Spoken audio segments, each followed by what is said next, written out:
Hello everyone, it is I, Ryan, also known as thelovebat, and I am back once again to go ahead and bring you another episode of my Let's Play of Blood Bowl 2 with my team, the Sea of Red, the Lizardman team. And so with my glorious Lizardman team, we were able to previously win the NAF Autumn Championship. We were able to sort of nearly do a clean sweep of the competition with 6 wins and 0 losses and 1 draw. And so we were easily able to outdo the field. Everyone else did not have anything better than sort of a 3-3 or 4-3 record, the equivalent anyway. 2 draws I think means that you get 1 win and 1 loss equivalent on your record. And the tiebreaker tends to be who has more wins. But the Cold Caves, we fought against them in our last match, and essentially we were able to go ahead and make some good work of them, considering the fact that they were a very good team, honestly. Their team value is low now, but when we played them, they had actually a much higher team value than us, comparatively anyway. The reason that their team value is lower now is because we injured 2 of their players, 2 ghouls, I believe, that were very valuable to them and were arguably their 2 best players. We killed one of them, which was unfortunate, and then we ended up getting a -1 agility on the other one, which reduced their effectiveness considerably. And so we had reduced a 4 agility ghoul to a -1, which made them sort of dead weight with their player value, and then the other one died and couldn't be brought back with an apothecary, I guess, because they're undead. But, you know, I'm not too familiar with undead teams. I've not really played them in depth, so I'm not sure how that works with them. But they were a very strong team. We were able to thankfully outmaneuver them. Some things in the early and mid portions of the match kind of we're back and forth. Some things didn't go our way, but we were able to defeat them and basically lay claim to the top spot in this championship. It's not really a tournament. It's not really even a round robin either. It's just play every other team once, and whoever ends up with the best record at the end of it all kind of wins. So no single elimination type tournament here, but it's a competition. We won a championship, and we had the undisputed sort of championship there. If the Cold Caves had beaten us, then they would have ended up with a 5-2 record, and we would have had a 5-1-1 record, and they would have the head-to-head win on us. So it would be hard to claim that we were, without a doubt, the top team had we lost. So winning kind of cemented all of that, as well as giving us more winnings, obviously, for our team. And scoring touchdowns obviously allows our players to gain more star player points. So we're going to get out of the competition here because we're going to move on to bigger and better things, I hope, with my Lizardman team. Autumn is over. Winter is coming. No Game of Thrones references there. It's totally different setting in Warhammer 40k, so no Game of Thrones, I assure you. But yes, here is our team after winning our first competition here. This is kind of what they look like. So our Skink, as you can see, have gotten the majority of our star player points up to this point, mainly because they're the ones that tend to do the scoring, because, well, as you can see, these bigger Lizardmen do not have the agility to pick up the ball or catch passes or do anything like that. They have to rely on bashing players' skulls in and getting injuries to level up, so they're not going to level up quite as quickly and get those sweet skills going quite as fast. But if one of them gets an MVP award this next match, then we have several of them which could level up from that. And bashing their skulls, then if we get one more injury, then we will end up being able to level up maybe one of these guys down here. And then our Skinks, like I said, they've been very, very instrumental to our efforts because they are highly mobile. We have one of them with 9 movement here. And so he was, the very first level up that we actually got was Tenqulaticus. I came up with this name, and I'm not even sure how I should really even pronounce it. Tenqulaticus. Tenqulaticus. Like, it's very difficult to pronounce it very fast. Like, say that 3 times fast. But he has +1 movement speed, so we're hoping to turn him into a very reliable catcher type, who can also maybe sprint and have some more going for it opportunities for long touchdowns and just scoring quickly, and then we can hopefully accumulate a lot of touchdowns in a short period of time and just have these star player points sort of add up over time. And then we have lots of our Skink with Sidestep, which is this skill right here that my mouse is hovering over. So Sidestep basically allows someone, whenever they're blocked, to go ahead and you can move them into any direction that you choose after the completion of the block. It doesn't matter if they're pushed, knocked down, whatever. It allows you to go and move them in any direction. So it basically means that if they choose to block a Skink or if they choose to blitz them, then we can move into an advantageous position that would either allow us to dodge out of it and dodge out of trouble, or it might allow us to sidestep closer to a ball carrier, keep someone on him, and maybe we can open up blitz opportunities or ways to go ahead and get assists on players that we otherwise wouldn't have for blocking. So sidestep is extremely good. Even if they get knocked down, you can get them back up, and then you can have them sidestepped into a position where you can dodge out of harm's way and lessen the chances that they just get blocked for free on a lot of turns, basically. So, and then Iztacotol here, these skills that he has are more for catcher type skills, so I'm hoping that Iztacotol with catch and diving catch can be a very good catcher. A movement speed boost would be nice, as well as an agility boost would also be good. If we can get a 10 or 11 roll with him down the line, then he would be a very, very good catcher. The problem is that we do not have a thrower, and also because our Skink have the stunty trait, it basically means that they get a -1 penalty on all of their passing rolls.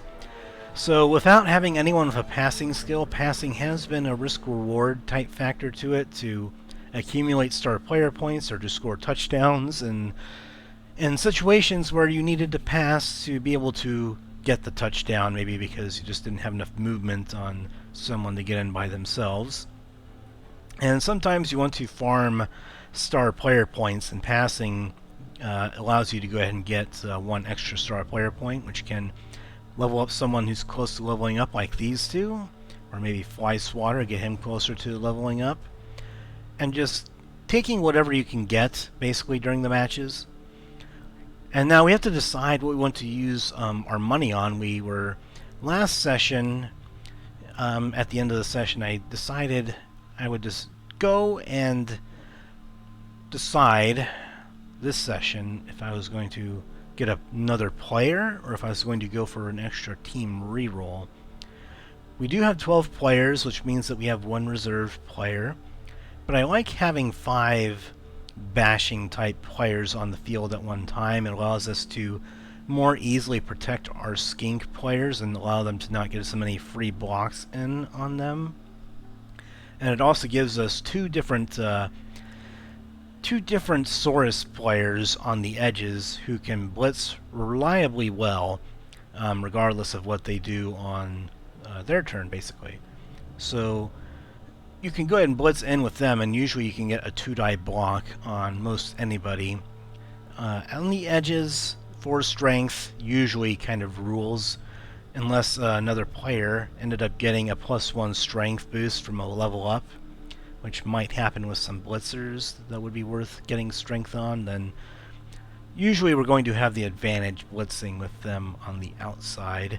We have 1 of these guys with guard, which is a very good sort of lineman up front strength type skill. It allows you to have a tackle zone on every adjacent square, regardless if there's an assist that would normally prevent you from providing an assist of your own, basically. So if you have an adjacent opposing player next to you, usually they would deny an assist, but if you have guard, then it means that you provide assists no matter what. So that's a very useful skill to have at least 1 or 2 players on your team have. Even on a Skink, it might be okay-ish because of their mobility, and you can just run them in to provide an assist on, say, a ball carrier where you wanted to blitz them. But because of their low strength and the fact that they don't get access to strength skills, we're going to have to get them on these guys down here.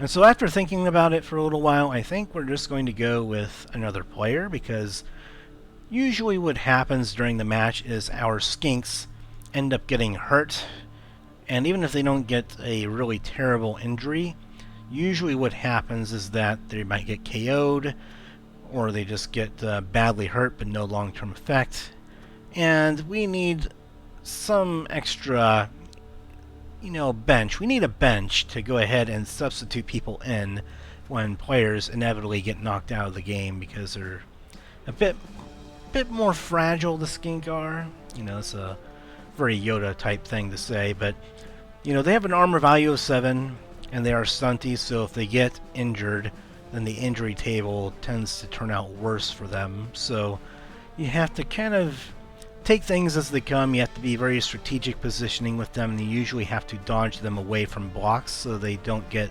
blocked for free, basically.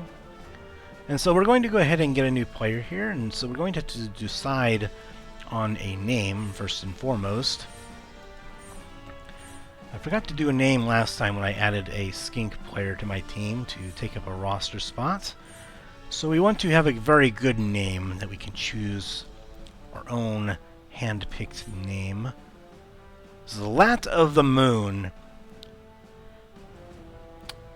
That almost sounds like Splat of the Moon, so I'm just going to go ahead and keep this without changing it. Zlat of the Moon, welcome to the team. You look like a badass. Let's see what makes you look most badass. I don't know why, but that looks kind of weird. Like his entire nose is like caged in there. Like, how does he breathe? How does he eat anything? I just kind of wondered about that one. So that's like the spike.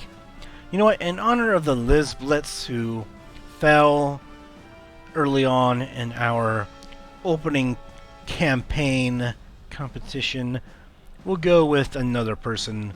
Zlat of the Moon. Hopefully you splat many people with your blitzing prowess, and that you use those horns to very, very good effect and mash in the other team. Let's get you on the team, my friend. Welcome, welcome. And we shall confirm our purchase.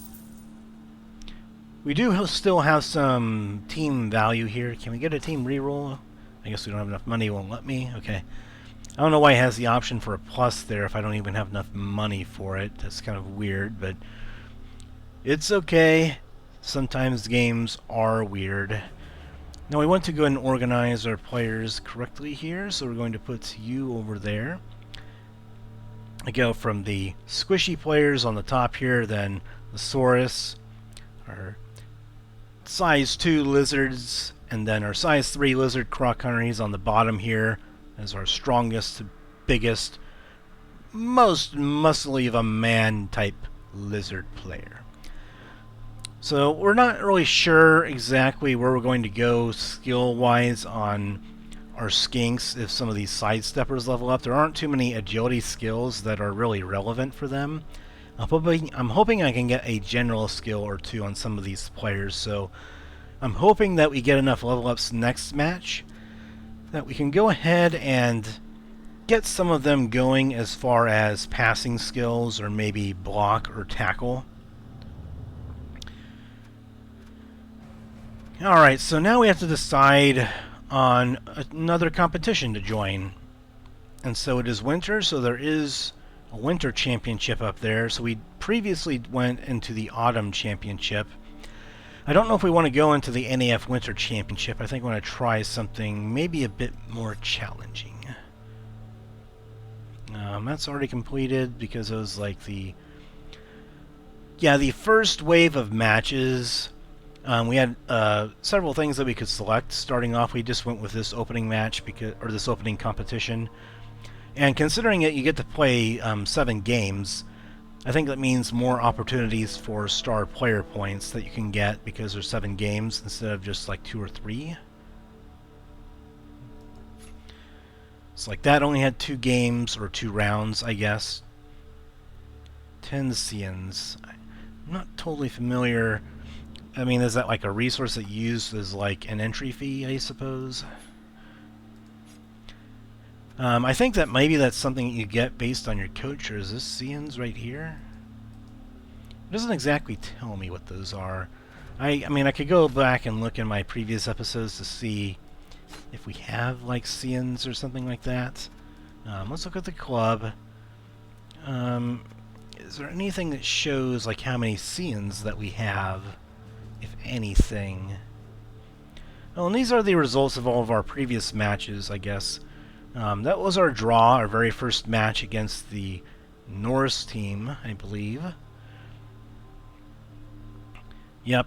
So the Norse team did give us a bit of trouble because they all had block and we had no skills like that to sort of counteract them. So they did provide us a bit of trouble, but all these other matches we tended to come out pretty well for ourselves.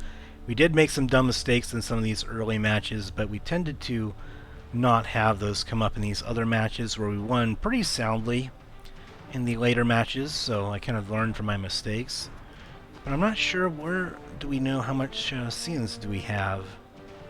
Or does it even tell us? I don't even know. Alright, so I'm not going to worry about it then. I mean, if those are the Cians that we have, then, I mean, we'll figure it out as we go, I suppose. Just be nice if you hovered over it and it told you what it was. So we could do that. That's 7 rounds. The Wealthy Club Tournament. So this is like a fancy, I guess, elven type tournament. And I'm not even sure if we can register because I don't even know if our stadium is level 3 yet. What? It's kind of a weird requirement too. I guess you have to have a fancy stadium. So how do we buy an upgrade here? Like, do we spend our own money to upgrade our stadium? Like, what's this? Alright, so we have to spend team money from our treasury for this.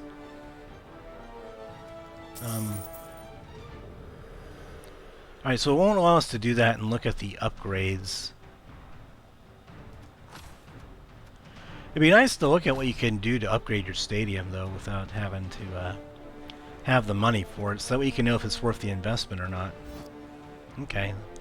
Alright, so we can't join the Elf Tournament because our stadium is not high enough of a rank yet. Wealthy Club Tournament, not in our future.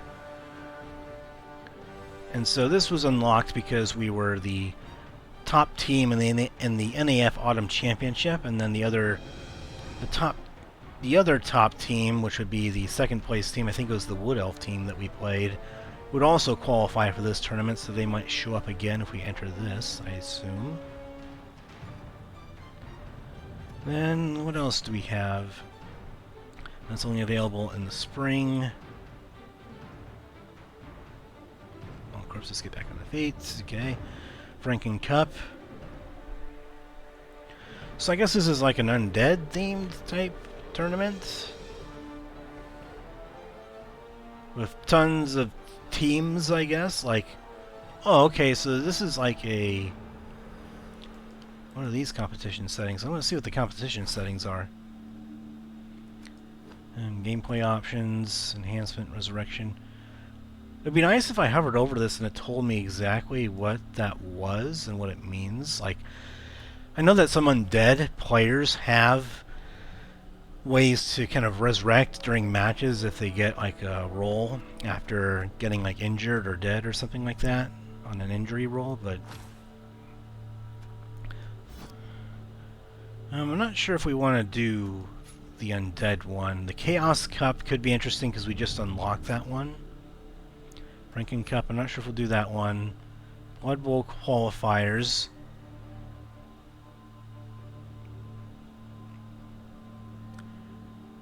I'm not sure if our team is maybe ready for something like that yet. It's a summer championship. So we are a bit of a bashing team. The Brutal Cup could be interesting later. And then that we have to go ahead and reach the Blood Bowl qualifiers. So we'll go through a couple of other tournaments here first.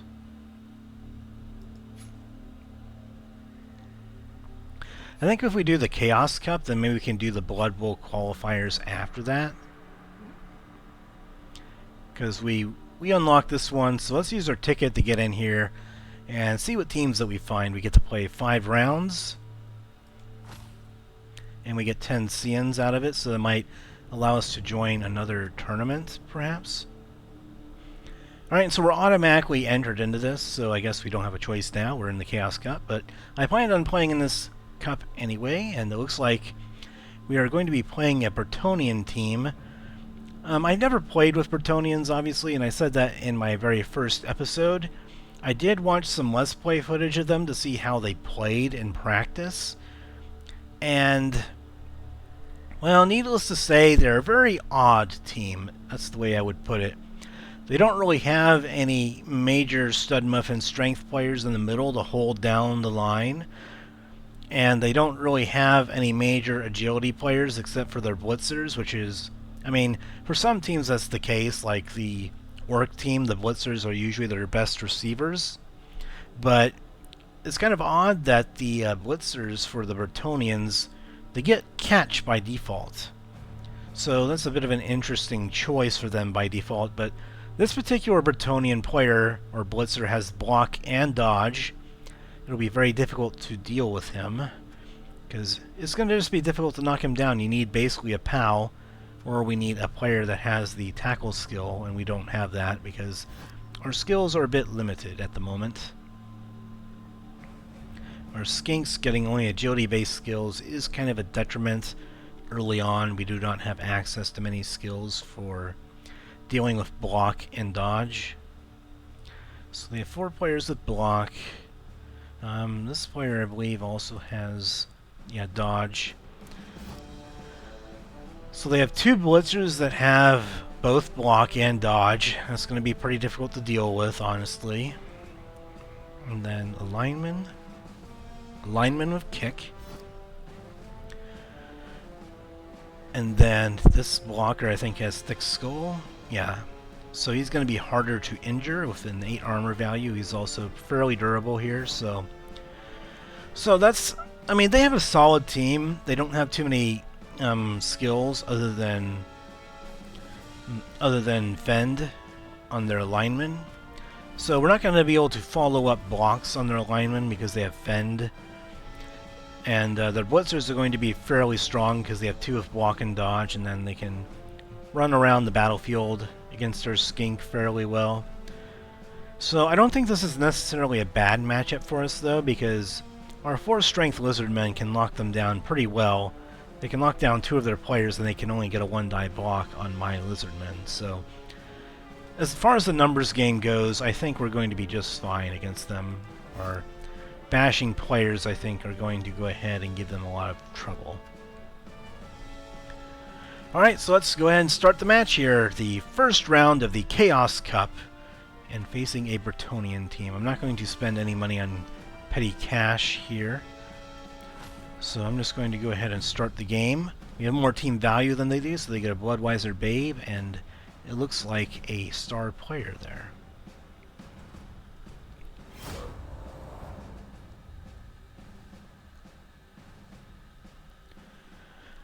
So most of the time when the other team is behind as far as the inducements or the petty cash, they'll usually use that extra petty cash on star players instead of things like the extra apothecary to save their players from certain really bad injuries.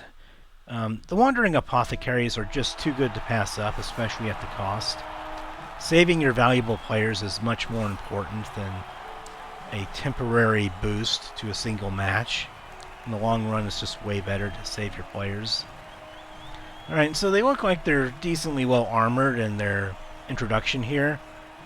But again, they just don't really have much of an identity when I watch them play. And I guess they have a, looks like a Bretonnian type star player, maybe? I'm not quite sure.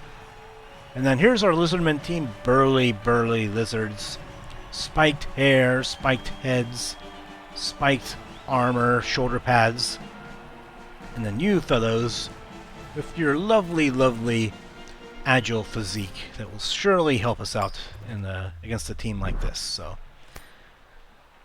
Let's see how we do here. Alright, so we're going to probably defend, and I'm totally fine with that.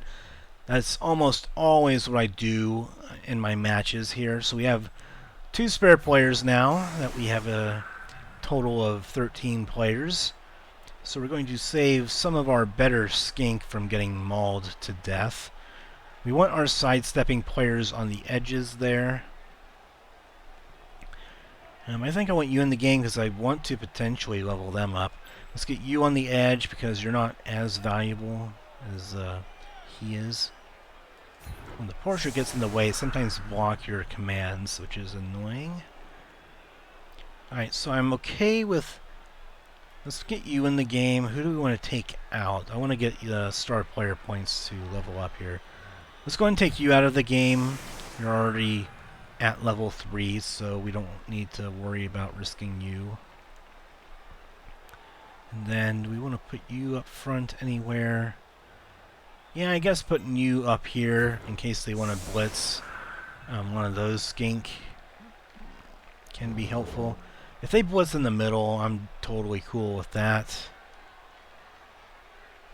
I mean, they are skink. They're there for a reason. I do think that I want my guard player over there. Because I'd rather them blitz in the middle where I can kind of close in on them and just kind of encircle them, rather than them trying to blitz on the edge and just totally open a hole up here. Because they can get a 2-die blitz on the skink fairly easily. So we want you in the middle to provide assists for both of our dudes. And I think I'll actually save this setup because I want my guard player in the middle. This will actually be our defensive setup 1. If our guard player's in the middle, he provides assists for both of them instead of only one of them. So we'll do this. And I think that's about all she wrote. Just double checking here. So 2 5-star player point players over there. I don't think that we have any skink that are super low on star player points, so we'll go ahead and go with this. And then I have sidesteppers on the edge there, so that way the sideline is not a major obstacle. Let's do this.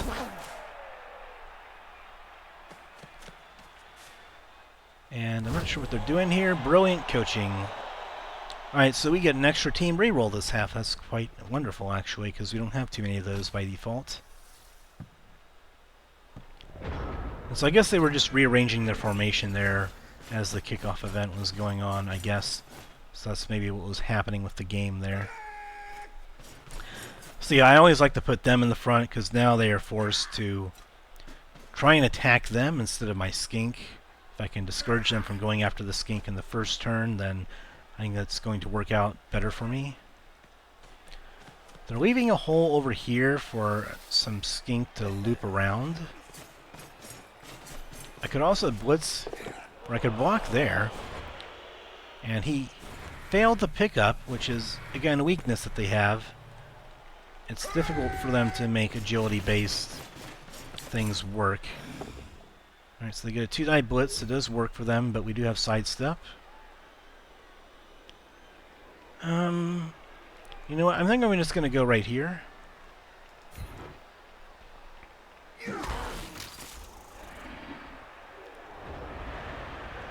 Mainly because, like, if he gets hit again, I can sidestep out, and it's not really any issue.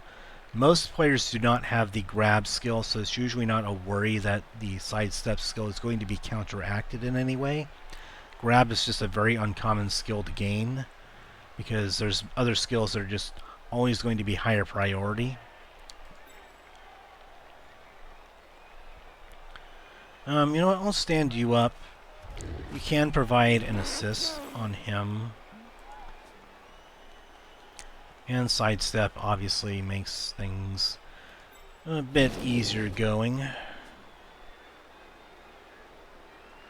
You know what? What I'm actually going to do is I'm just going to... I'm going to have you go all the way around here. Lock him up and provide some assist action. sending you around, and then depending on how my blocks go, I can definitely do some damage here, maybe. So that's, yeah, so there's too many assists there to do anything. So I'm not sure if I'm going to worry about that.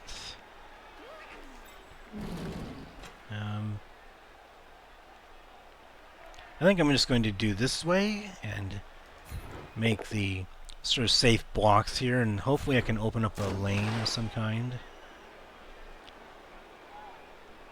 Alright, so he has Fend, but that's okay. We probably weren't going to follow that up anyway.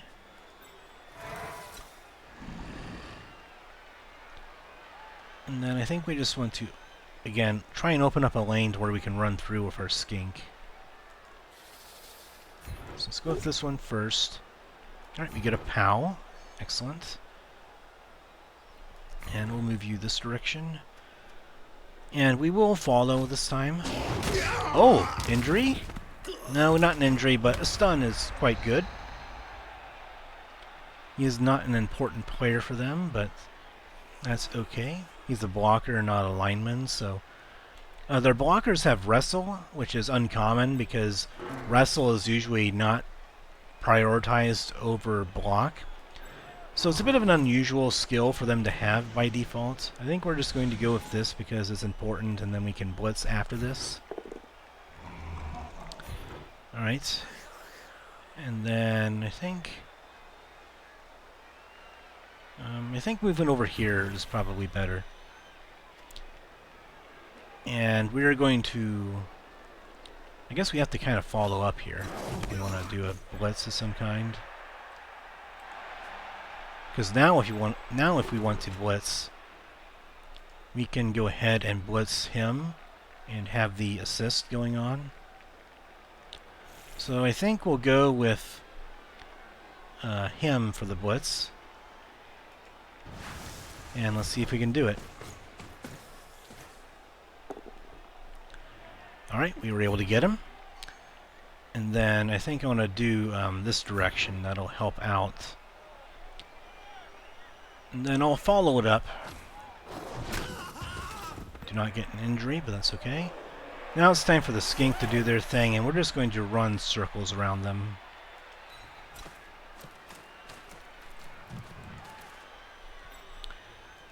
And they're not going to be able to blitz them all, so we're not really worried here. Okay, how far can we get over there? We can't get over there, so let's go and do that. That's our movement speed player, so we do need to hope that he doesn't get targeted here. That would be very bad for us. I'm going to risk a dodge. Well, maybe not with you. Let's just move you over. And we're going to try and protect our highly mobile player.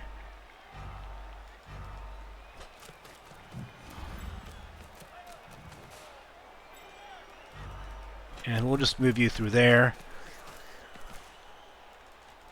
And we are not able to get the final bit of movement in there, but I think we're okay. That was a fairly good turn for us. We have several players that can attack the ball. They have to kind of knock this guy down to free up their players, which I assume is what they're going to do first.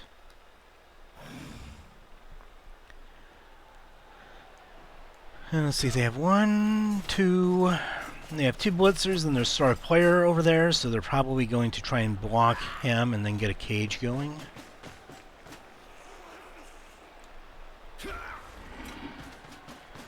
Now, even if they have one guy on a Skink, that's not terribly bad for us because they can dodge out pretty easily with a free dodge reroll on a dodge. So, right, so he goes with block, just knocks him down. Okay, and he gets that.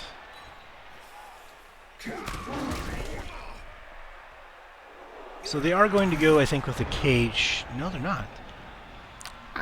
I thought that they would for sure move those guys back here and cage him up. I don't know what they're doing.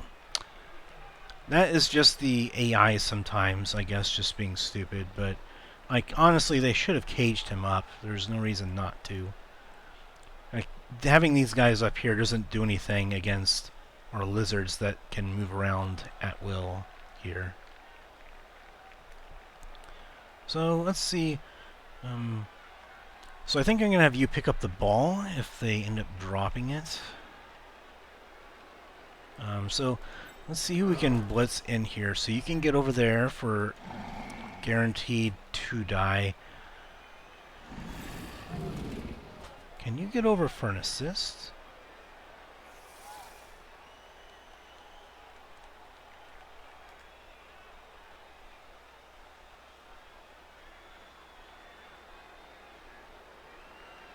I don't know.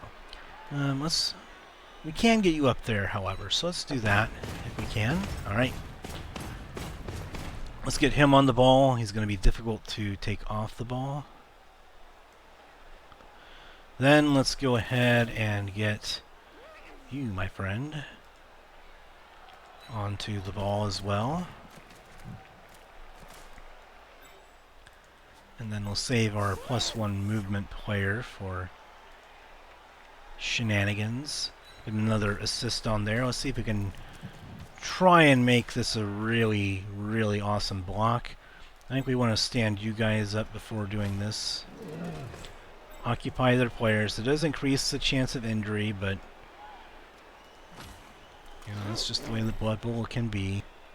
And then we'll go ahead and see about getting you over here for an assist. Oops, I don't want to go for it. Let's just get you over there.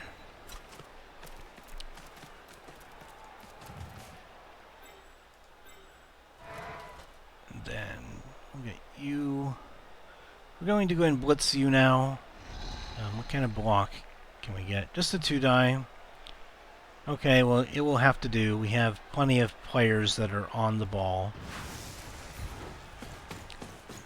Okay, no dodging needing to be made. And we get it. Thankfully, this blitzer does not have dodge. We're going to set him right here so there's no chance that their player can pick up the ball or have it bounce to them, essentially. And we're going to go ahead and follow. Okay, well, that's not bad. He has enough movement to get over there. So, do I want to dodge him out and get him around the ball, or not? I think we just want to get you around to make the pickup first. We have a reroll for that, so let's just do this. Okay, we want to reroll that. We don't want the ball going out of bounds and... Oh, no! Oh, fudge, no! Alright, so that spot's not too bad for the ball. We have players around there. But, yeah, that was just really bad. That was terrible. Oh, no. Like, that's like almost the equivalent of like a double natural 1. So, like, you know, that's definitely not good. Double skulls, and they take it. They do not reroll it. Very early in the turn, and they don't reroll that. I would have sworn that they would go for something like a reroll there. So you can get a 2-die block there. But you can see how I'm occupying 2 of their players with one of my Lizardmen. So they can only get a 1-die block on him. They could use one of their blockers and just use the wrestle skill as a way to get my lizards on the ground and then free up their other guys, like their linemen. But I do have a couple of players that can get free here. Let's see, you could get it. You could score a touchdown and level up if we can get you free, as well as you.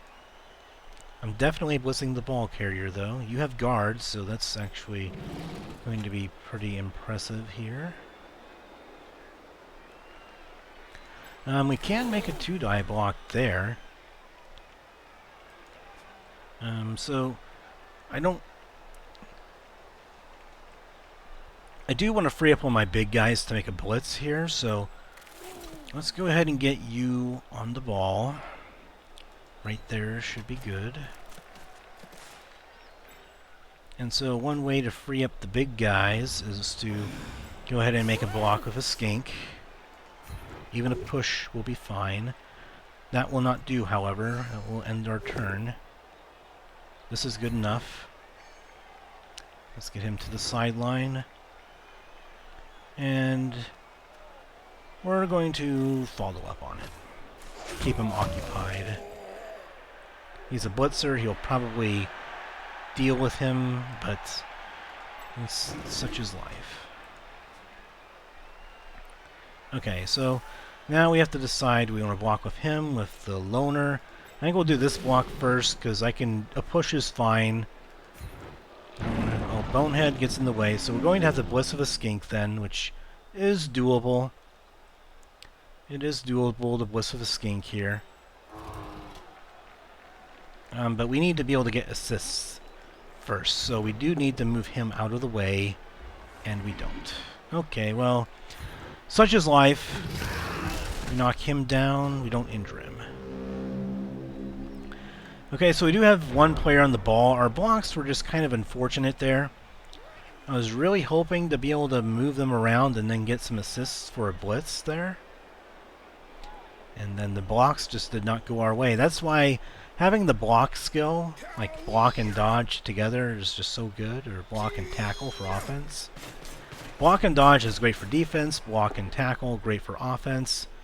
Only push. And so because I have sidestep, they just are not going anywhere. Even though they are a star player and they can probably dodge out if they want to, but... So you have kickoff return, loner, pass block, diving catch, Hail Mary pass, and kick. So he has weird skill allocation. I mean, 4 agility is great no matter what, but that's a weird star player to take because he doesn't really have any specialization there. He has a bunch of, like, situational type skills on him.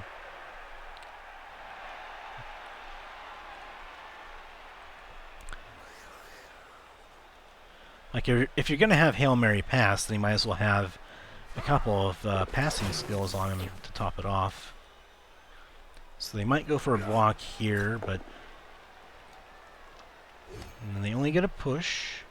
And we'll go... I guess this way to be able to dodge him out easy.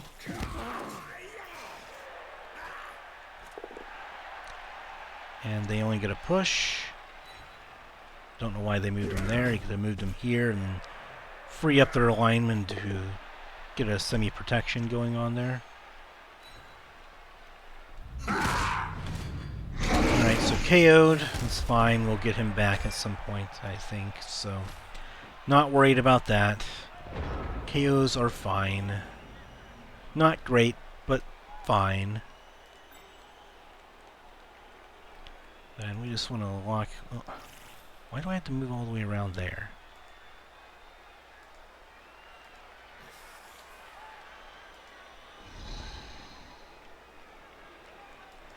Alright, so let's just move over there then. Get him locked that down there and the blocker, and then... I don't think we can get you in for an assist, not without making a block. Okay, so we could get him on a blocker here. We could do an assist right here. Oh, dang it. Well, that kind of sucks. Okay, so we're going to have to do something different then. Can go there. Maybe that's just best. Let's get him towards the ball. Make sure that he's not boneheaded anymore is also good. And then we have some Skink over here. Where's our movement, Skink? Is it you? It is you. Yeah, we need to get you moving and grooving. Can you get through there? There's a going for it. No, I don't want to move you. Let's just move you. Let's get you through there. I just need to get someone around the ball here. Dodge reroll's fine. I want someone on the ball. Let's do it. You can do it. Okay, very good. Alright, so I just need someone on the ball. And then like I could get a 2-die on him if I can somehow get you through there. It's gonna be difficult. We don't really have any good blocks for our skinks, so we kind of have to do some risky dodging here. A 1-die block is not really acceptable for us, so let's try dodging first. If we lose our dodge reroll, we are not going to push our luck. Alright, so that didn't work out very well, but such is life. We do have one Lizardman down there. We were just kind of forced to dodge there. We needed 2 assists to get a 2-die block, which would be more reliable for us. And they get it both down. That's not good for them. And we have dodge, so they can only push us. They will probably dodge their player out, I imagine. You know, this has not gone very well for us. It should have gone way better. If we had just picked the ball up on the sideline there, we probably score very fast. And then the ball just went out everywhere. And they cannot reroll that. And he's injured. So star player points for our skink there. And it's their star player! Oh no! Their star player gets hurt in the first half. And he gets hurt by a skink. That's just... like, even for us, that's just so much. Like, that would be embarrassing if you just get hurt by a skink. Like, no offense to skink, of course. It's just unusual, is all. So it's unusual for the skink to be plowing around with injuries. And where did the ball go? It went to him? Because I think their star player had the ball before, I think. It's not like a blocker's not usually going to have the ball for them. So I guess he ended up being the recipient of that. We'll keep you free, so if he drops the ball, we have someone that can pick it up. And then we have some blocks that I should probably try and make here. I mean, I can make a blitz. I don't know if we can get any actual assists in there. Can you get in there? Maybe. For an assist? Oh no, we don't have to go that way. We can just go this way and go through here. And if we get next to him there, then we can provide an assist. So let's see if we can get a 3-die block here. Can we get a 3-die blitz over here? We cannot, and he is not our guard player. But if I go ahead and...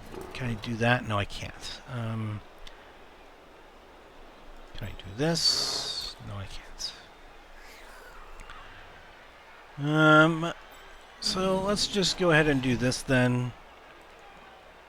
Actually, if we want to block him, well, we have to dodge to get down there. Okay, so we have to do it from here. That's fine. We'll have to chance it. And we do get just enough. And we want him going that way for our skink. And then we are not going to follow. We want to move him up there. Oh, that's interesting. I still want to move him up here.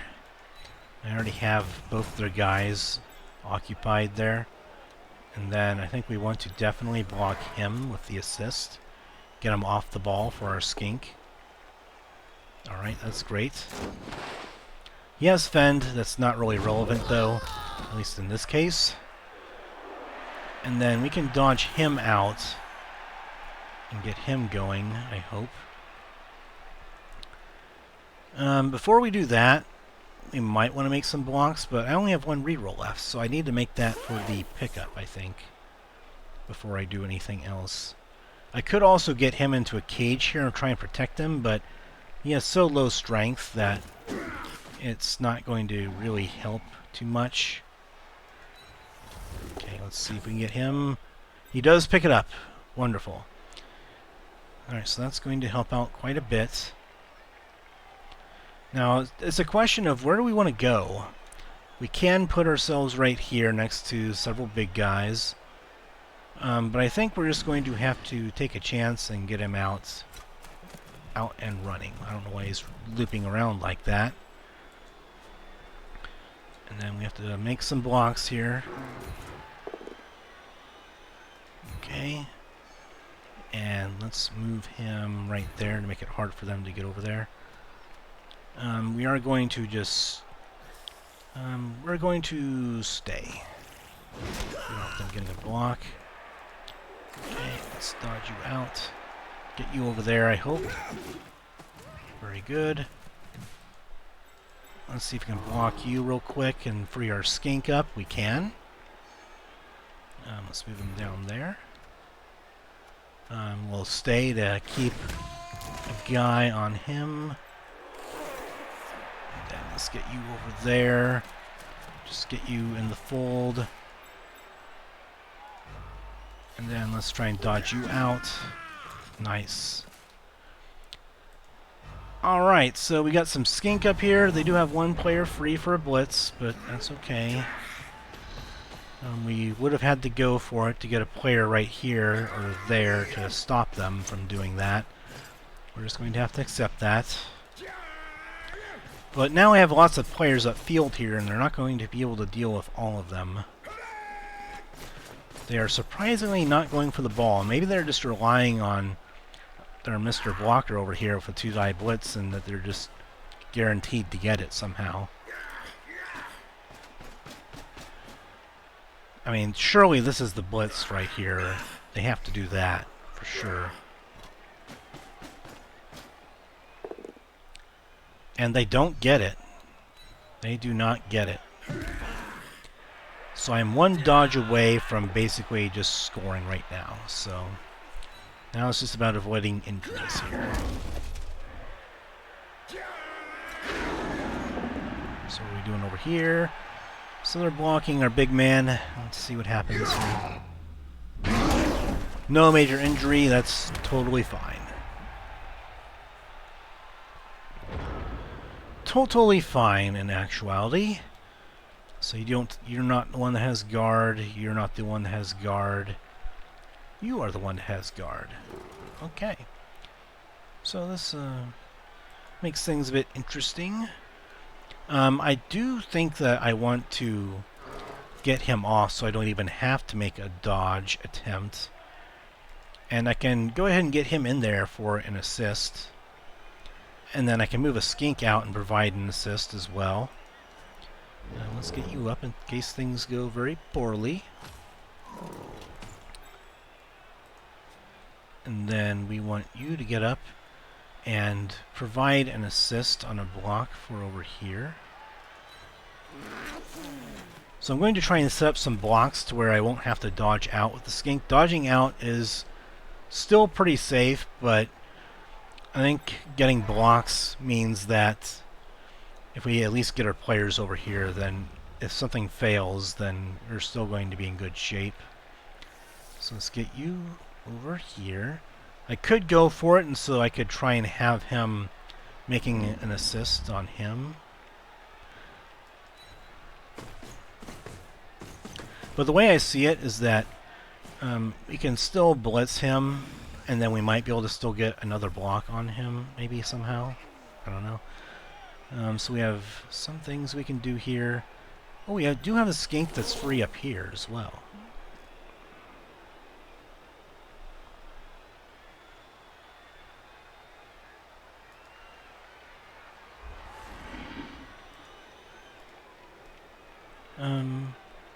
So let's just move you up there. Have someone around here just in case shenanigans happen. And then the skink will be able to get a 2-die block. Now let's have you do the 2-die block here. That way we'll still have a pretty good cage type thing going on here if he fails this block somehow. Okay, so far so good. Let's move him away from the play. And let's not follow him. Oh, and we injured him! Yes, that's what I was looking for. Leveling him up. No long-term effect, but I think we got what we wanted out of that. We leveled up our player, the stud player points, more like it, the Skink are getting some injuries in here. And then, yeah, I think it's just a matter of we have to blitz now. And let's go ahead and get you blitzing him. A push is good enough. So, and we have one reroll. We definitely want to push. Yep, alright, so push is good enough. And we will stay. So pushing, good enough. We want to even try and attempt a pass here to try and farm some star player points before the half. We have him locked down pretty good. We could attempt it. I mean, let's try it.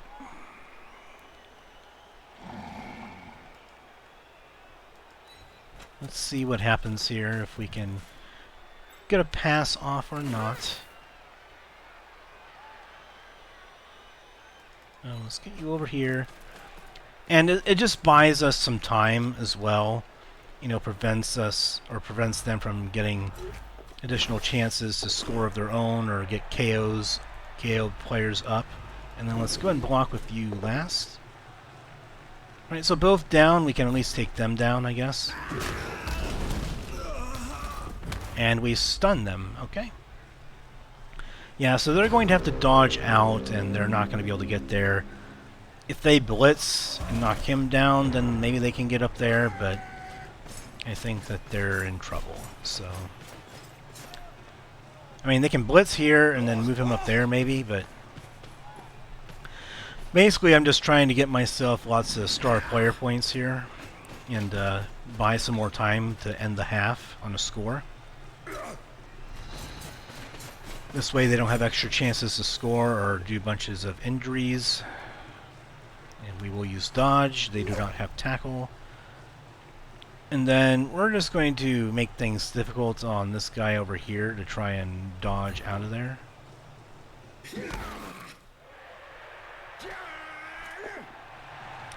They get a 3-die block and they just keep pushing. Alright, so you're going to still sidestep around there and be a nuisance. Both down, or he just goes a push. Okay. So yeah, this is why I'm doing it, is just so I can just buy time, not allow them a chance to score on offense. So I can kind of stall things out here, and then maybe I get lucky and I'm able to go ahead and get another injury before the half is over. Okay, so you can't really do a whole lot, so we'll just get you over there as best you can.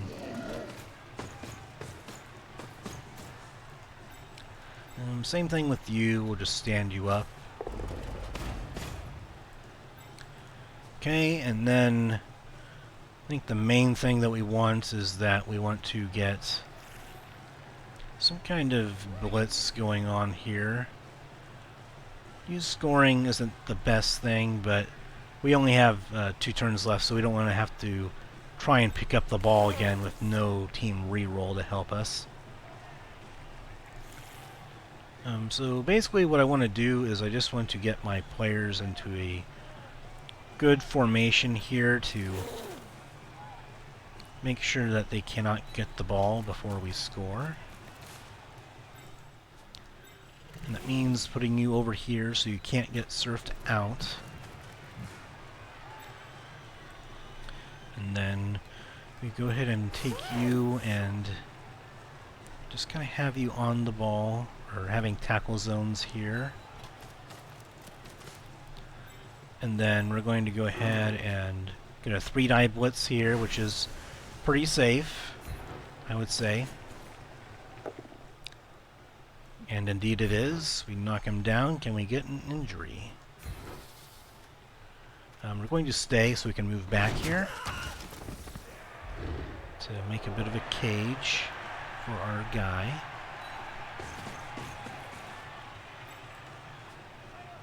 Then you two. Again, we just want to cage for our ball carrier. We do not want anyone having any business getting in there.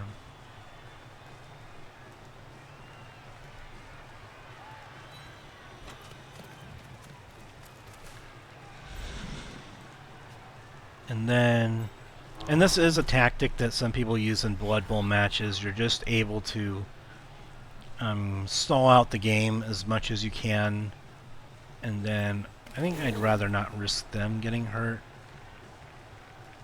So we'll just move you back here, risk the dodge. They get knocked down, they get knocked down. And we don't want them to get any free blocks off, is what I'm hoping for here. So we'll go for this 1-die block. And a push is okay. At least we free up the big man so they can't block him. And I think that'll be the end of our turn. So we're just stalling it out, and then we'll score on the last turn. And they will not have an opportunity to score on the other end. Now I could have scored earlier and given my KO player a better chance to come in on the next half, but we have spare players that we can put in on offense anyway, so it's not too bad for us if he doesn't come back. We have 2 Skink that we're going to bring back in for offensive possession, so... I don't know if there's any blocks that we're going to take. I mean, we could probably get a 3-die blitz somewhere, but... Okay, so they get the POW there. Do they get an injury? They do not, thankfully. And the key here is that they do not have anyone next to the ball carrier.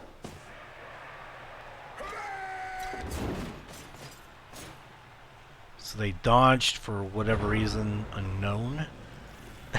Risking an injury for nothing, I guess. I mean, I'll take it, but, like, doesn't make any sense to me, so... I don't think that you really matter.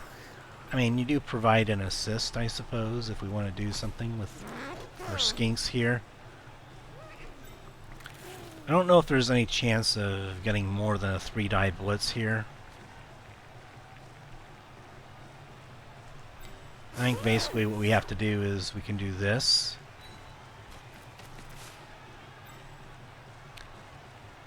And then we can do a blitz here for 3 dice. And we'll just go ahead and take it. Yes, it's a risk. We should probably just score, and I might get burned for this, but again, star player points matter for our big men. Okay, so let's see if we get an injury here. And we'll just stay, it doesn't really matter. Okay. And then, whatever, we'll move you over there. I don't think there's any other blocks that we can take. There's this 2-die block, and then we have a 2-die block that we can make up here. Maybe we can turn it into a 3-die block if we got enough Skink over there. I'll just see for shits and giggles, I'll see if I can get a 3-die block in here if I really wanted it.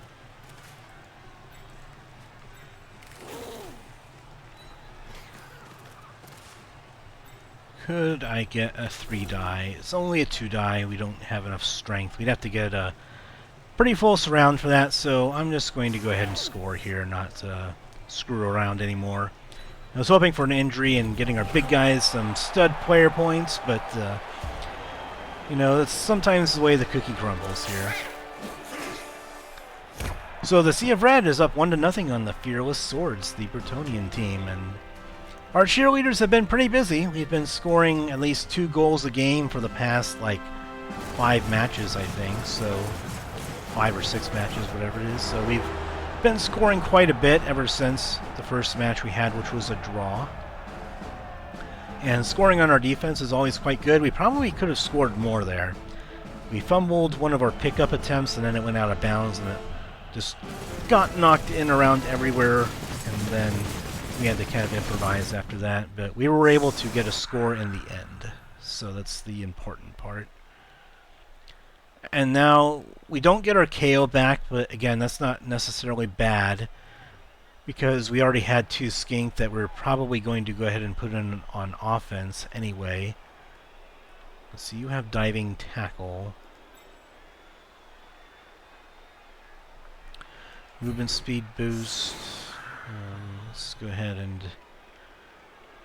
we don't want any Skink on the front of the line here. You have catch, so I want you to get over here. And then sidestepping players will be out on the edges. You have sidestep, but I think we'll go ahead and put you out on the edge. And then our guard player goes in the middle. And it's up to us to decide, do we want to attack a certain side here? We'll go ahead and I guess put players on this side. I think this will be the side that we attack.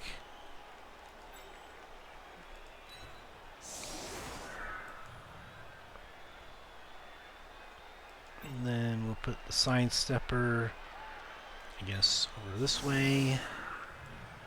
I mean, they can run all the way around and loop around if they so wish, but we are going first, so I think we'll have our chances here.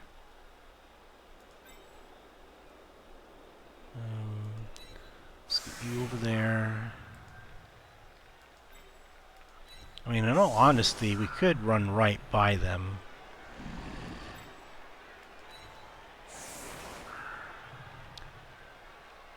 Where's our movement speed player?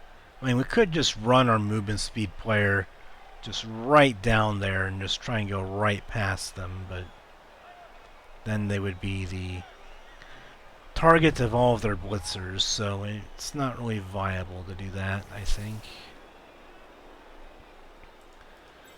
And then I guess we'll go ahead and just get you over here.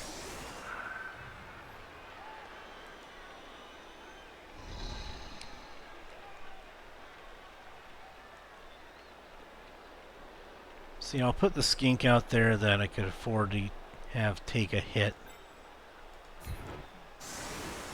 Out there.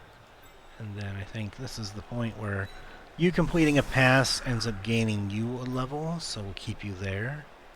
You catching a pass is going to likely be successful. And then we'll save this setup before our time runs out, and we'll just have this as whatever. We'll do offensive setup 1. We usually rearrange based on the matchup anyway, so it's not anything that's terrible for us. So, oh, we want to put you right there. And we'll save the setup. Oh, never mind, it didn't let us save it, but that's okay. I realized that he was only guarding against one player, and I wanted it on 2. So both teams lose a turn. This is not actually bad for us. This is probably worse for them. I'm thinking that we have plenty enough time to score as it is, so this is not terribly good or bad for us. So we got our guard player over there at the last second. I didn't realize that they had their men spread out here. So do they have any skills? Nothing relevant. They have a kick lineman here, and that's it. So I guess the question is, do I want to make any blocks here? I can maybe free up a Lizardman for an assist here, or maybe a blitz somewhere. I can make some down blocks maybe and just go this way. Maybe just kind of avoid this blocker for now.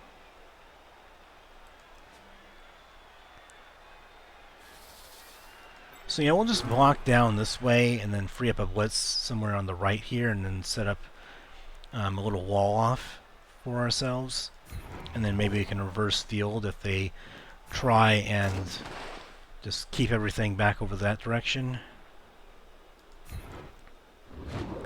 We can't follow up on that one, but we do keep him occupied, which is the important part. And then it's a blocker, so he does not have fend. And so that's still only a 2 dice block. But we very well could get an assist over here and make it a 3 dice block. So let's try this. So we'll have him over there covering this side. And then our big man, I think, can get 3 dice in here. So this is pretty good. I don't want to re-roll that because he has loner, so sadly I can't do that. But still a 2 die block if I want to take it, so let's do it. Opens up a blitzing lane for the other Lizardmen here. I think we just want to move him that way. And we are not going to follow here, because then we don't have a blitzing lane for one of our Lizardmen. Oh, injury! It's an irrelevant player, but we got an injury, and that's well and good for our big guys, so I'll take it. Alright, so we were able to bash their skull in, and looks like Rox of Gold, our wonderful stud player, is getting the injury action going, and then I don't know if we can get a 3-die block on one of them. So I think we're just going to go ahead and maybe I can just go ahead and get the sidestepping player over here. And then I can go ahead and blitz the blitzer instead of their blocker. That's a 2-die blitz. I'll take that before doing anything else. I just want to get rid of one of their blitzers if possible. I was not able to do so, but that's okay. I will stay, so they're forced to blitz with him to make a block. And now is the time where I have to make some decisions here. And we're going to just get you up over here.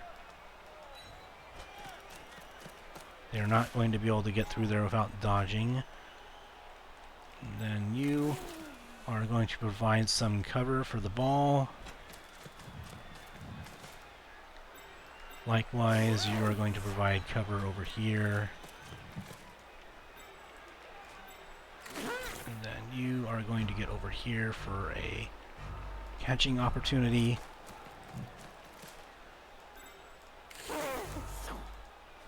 Okay, so at least we're going to try and pick up the ball.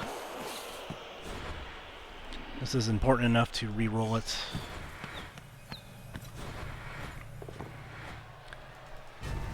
Okay, so we at least have the ball. We did not have enough time to do anything with the ball, but we picked it up, which is good. And we have some people covering the ball, so they are not going to be able to get in there on this turn. They might set up a blitz on Coalshix here. I'm not quite sure.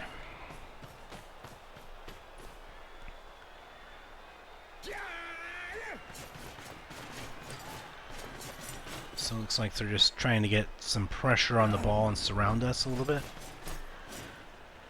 Because he has Bonehead, that kind of hurt us there because no tackle lanes there, tackle zones. Kind of makes a bit of a difference. But the middle is wide open here if we want to try and push it up there instead. We're going to just go right here. Make things a little bit difficult on them. Stunned, that's okay. And both down, but he's going to go with a push.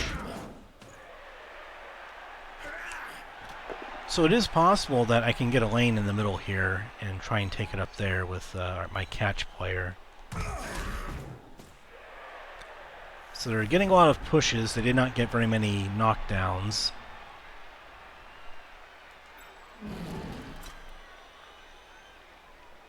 So yeah, I definitely can get you going.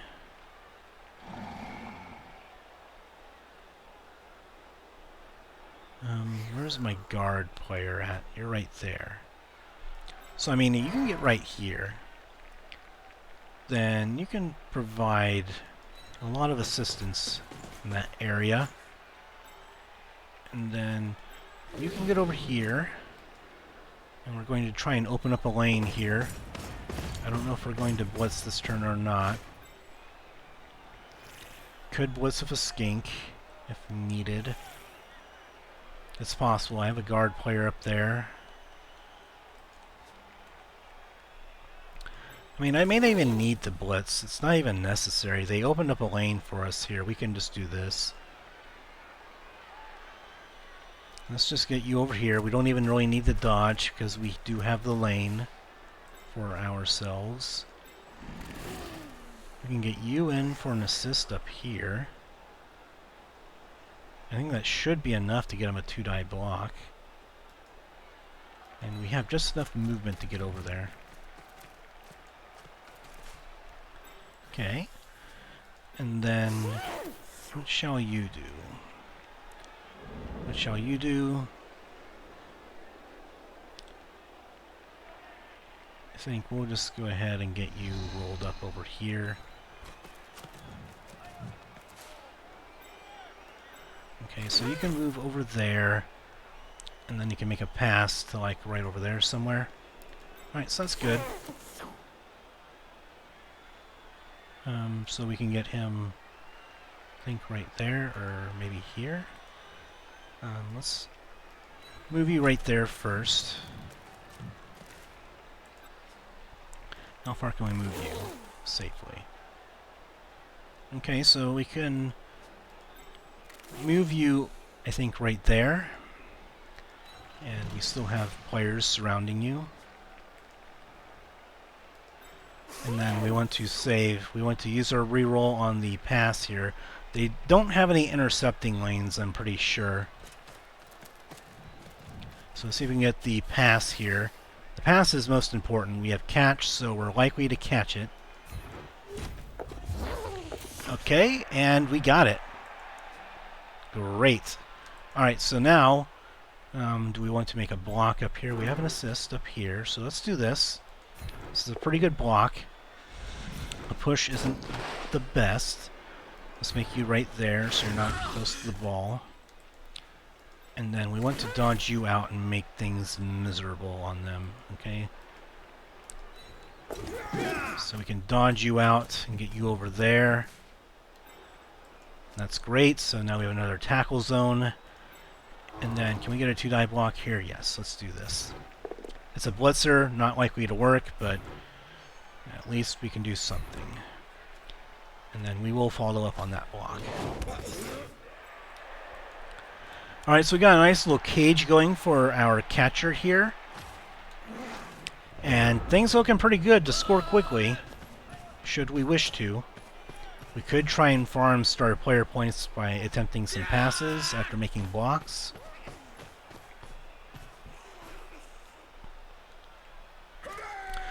So we have 2 players that have leveled up so far. It'd be nice if we could get our movement speed player level up too, if we can get him to catch a pass, but he's getting kind of tangled up right now. And again, they can loot people around here, but I mean, it's going to be very difficult to stop us. And he does a very risky dodge there, and he somehow makes it and gets rewarded for it.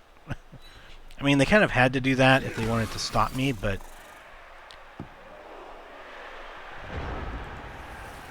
okay, so this is interesting. We have one free big man here that could get, I'm assuming, a 3-die blitz with getting our skink in here.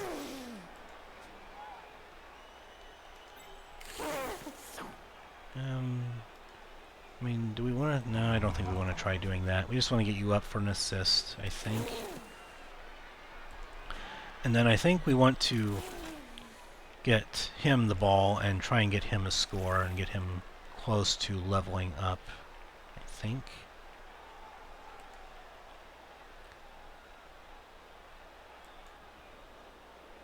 I mean, it is possible that we can still get a block with a skink here instead, and then we can save our blitz for him, so that way we can more easily get him out of there without dodging. Well, for now, let's just get people on the ball in case we fumble the pickup. And then, can this be a 3-die blitz? Oh, he has to dodge. No, not him. We don't want him doing it. We want you doing it. We're going to have you go in there. So let's have you get in there. Do this now before anything else. Okay, that works out pretty well. A push would have been good enough too.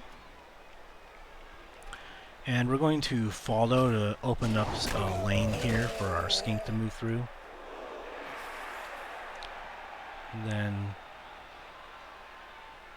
I mean, I could get one of them the ball as well, and then maybe have them throw a pass to Tenqulaticus for a touchdown. So I think what I'm going to do is I'm just going to get as many people on the ball as I can. case we fail to pick up at some point. So let's...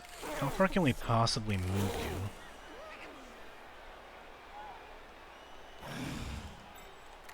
We want you actually right here. This allows him to move through this square. Alright, so you can move there. And we can get you close to range for a touchdown right now. So let's go ahead and dodge you out here first. Oh, come on, please. No! No! I mean, we have 5 players on the ball, so we're doing okay still, but that is really bad. I really want him to get a damn score here. I was hoping to get him out of there, hopefully pick up the ball, and then get down there and throw a pass for a hopeful touchdown there. Alright, so both down, at least he stays in the same spot.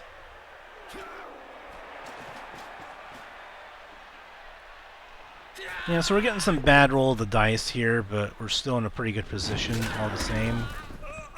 And it looks like they injure their guy, and they don't really make much progress elsewhere. So now we can make a pretty good block right there. I think we'll just pick you back up.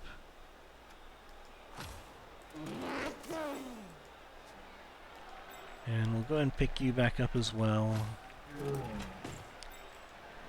And then you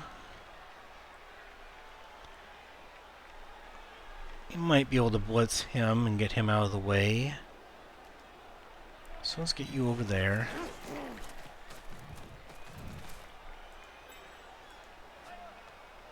And then, heck, why not you? Can you get anywhere? You have enough movement speed to still get into the end zone, so that's worth it. But I'm going to have to make some other moves first, I think. So I think we want the big man to be able to make a block here, get him off, and then we can free up our big man here for a blitz on this blitzer right here. And then we can open up a throwing lane, or a dodging lane, I guess. So let's make these sequence of blocks.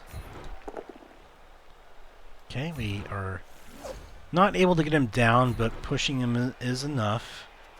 Let's follow up on that one. Keep him occupied. So it does free up the big man here.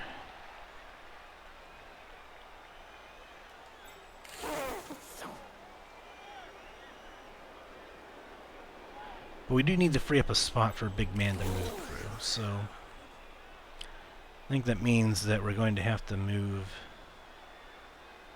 you over here, I think. No, probably right here might be better. I think we just need to get you out of the way. Unfortunately, it means one less player on the ball, but we need to move him through without picking up the ball.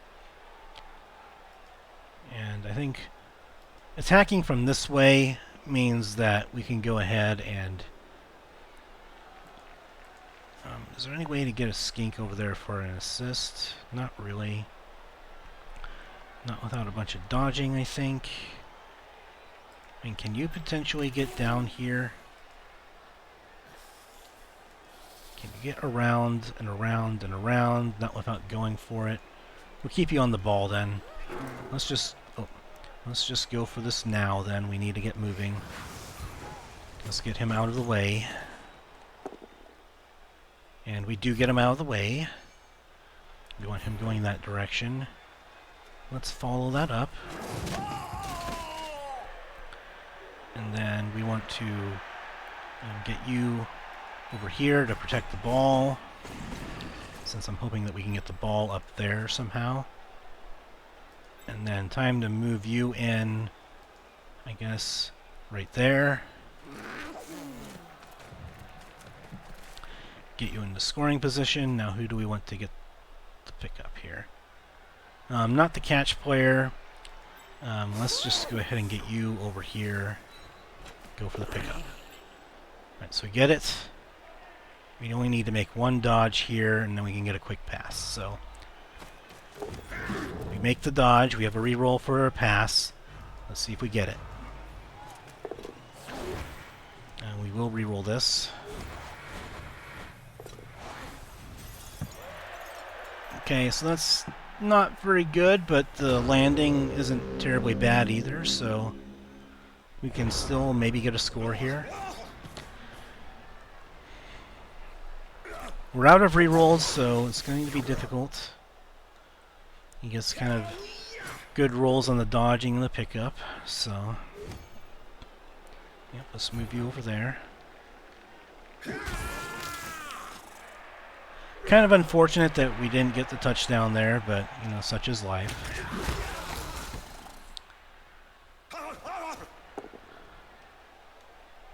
And both down means wrestling and wrestling.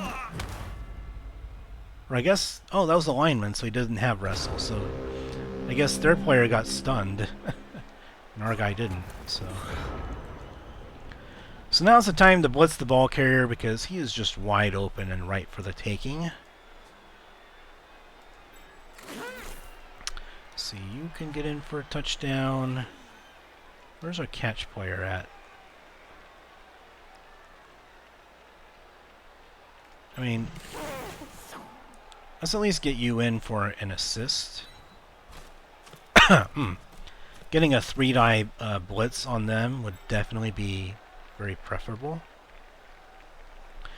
And let's go ahead and get just another player on him for an assist.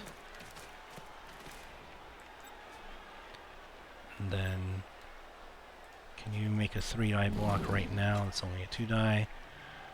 So let's see about...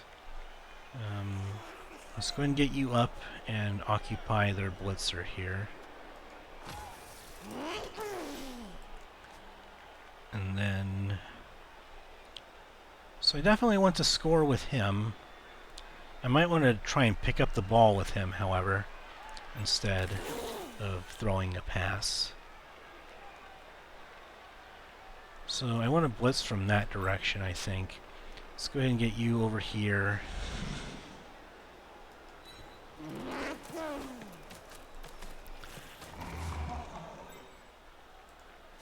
And then let's go ahead and get you over there. Get everyone around the ball, and then we'll save you for later. And then let's get you over there. We're just going to surround this guy, and we're going to try and get him to go down. He is going down. Alright, we get him down. And we're not going to follow up on that one. We're going to leave him there. Where's the ball go? Alright, so it goes into a nice prime spot for us. And then we're just going to get him up on him there. Now I could make a block down there, but I just want to make the pickup here. I want him to get a touchdown so bad. I don't want to leave him out there on an island. No. Okay, well, the ball is close to their end zone. Their one guy down there is surrounded, and everyone else has someone on them to prevent them from just running on up in there.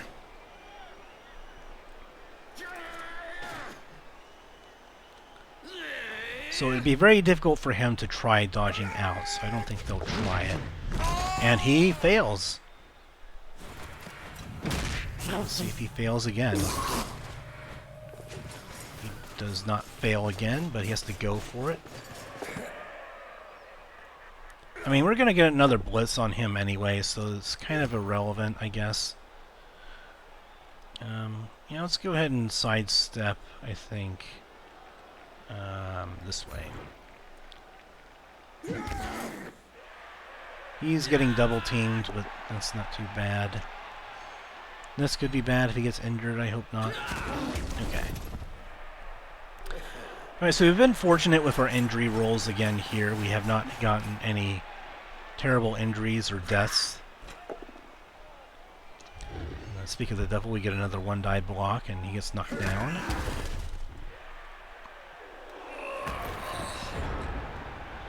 So yeah, even though they picked up the ball, that's not even bad for us because we can easily get some blocks. We can get one block and a blitz on him. But I do want him to score. That's the terrible thing. If I block with him, then I can't score with him. And I only have 2 turns left, so I gotta get a score soon. So who do I want to make this block on this poor fellow? Not you.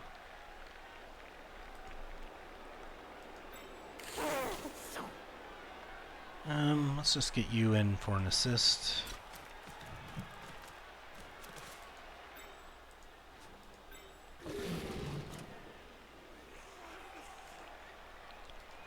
Let's get you surrounding this poor dude. I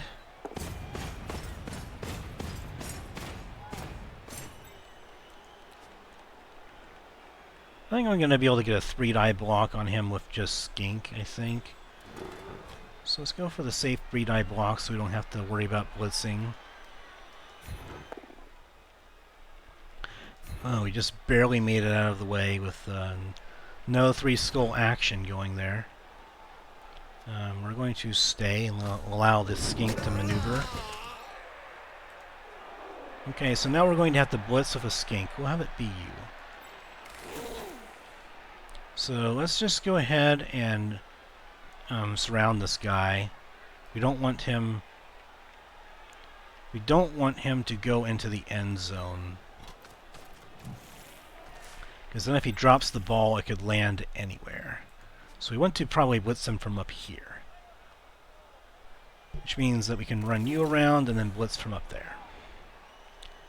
Okay, so let's go ahead and get you over here then. We'll leave you open to pick it up and get a score. And then we just want as many assists as possible and get as many people around the ball as possible. Okay, and then moment of truth. 3-die blitz with a Skink. This will almost certainly never happen again. What? I can't see up there. Okay, well I can't move the screen further up, so I have to move it to the left and right. Yeah, that's fine.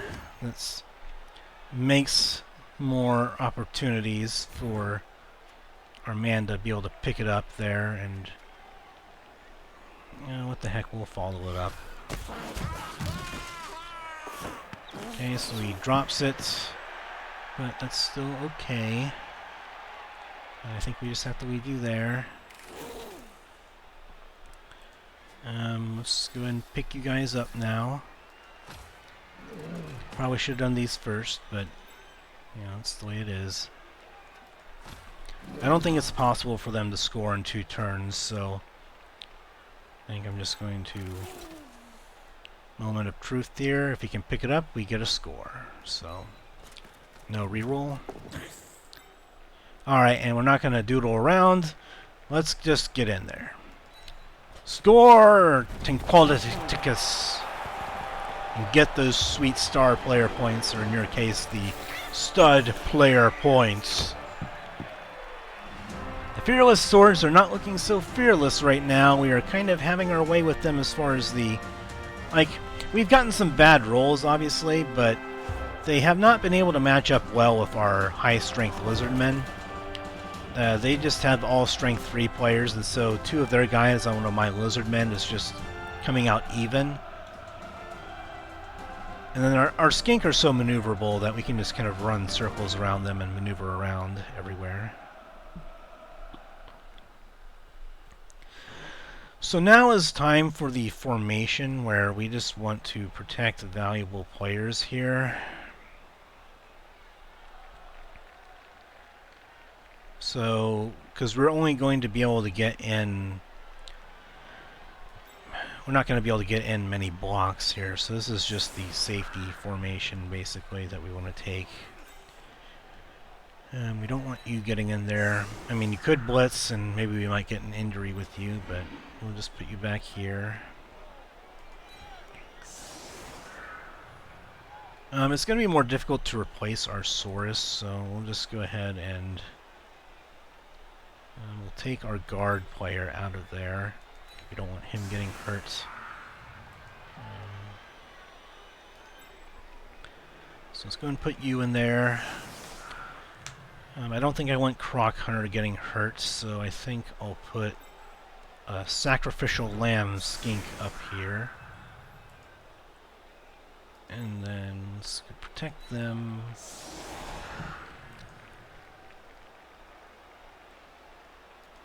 Let's put you two out on the edges.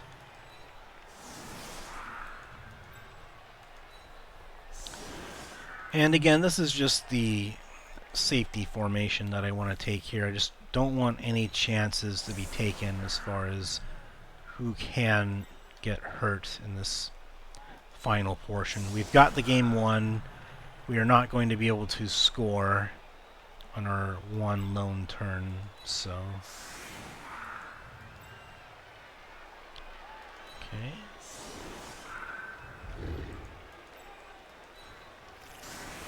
We have him close enough to where obviously we could move in for an assist on a blitz or something similar to that, so that is a possibility, but we just want to put our least valuable players up in the front for the last two turns here.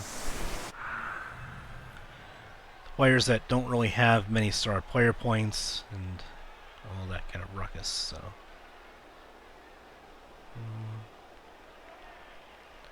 Yeah, it doesn't really matter where I kick it, so we'll just do it right there. Alright, so another gust of wind action for the kickoff. Bounces another square, and it's all the way back there, so they aren't going to score. I assume they're not going to even try to score with how much time is left.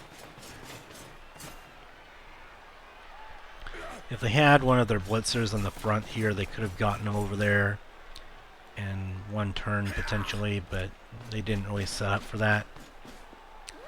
I probably would have tried it if I were them, just to try and get the star player points. Like, it's like you have nothing to lose. If you lost the game, you lost the game, but you can at least try and improve your chances in future matches by getting some star player points out of the deal. It's like an incomplete pass or something like that doesn't really hurt you, so...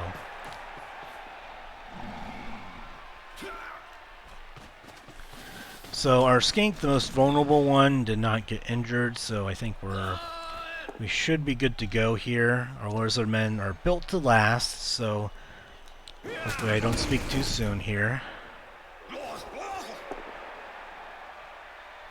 Alright, so that's a push. I would have pushed him over there and gotten another block on him, but maybe they have other plans. I don't know, are they going to foul him? Do they expect the Skink to get up? Because I'm not getting him up. I'm not getting him up either. It doesn't really help anything. So we can get one block and one blitz. So let's go ahead and get our guard player in for an assist. And then maybe the big man can just get a nice blitz action going on. I don't think this is going to really change that block by getting him up there. I mean, we could get it to do a 3-die if we get a Skink up there. Does mean they can blitz somebody, but who is the Skink that we can maybe get over in there? Let's get you in there and get an assist. I think we should be able to get 3 dice in there.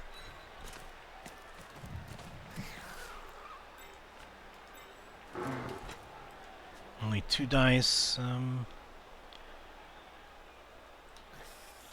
we blitz you for 3 dice here? We could. Probably not necessary, but we could. We don't want to risk you. Let's get you over here. I think we could still get a 3-die blitz over here with some Skink getting in there.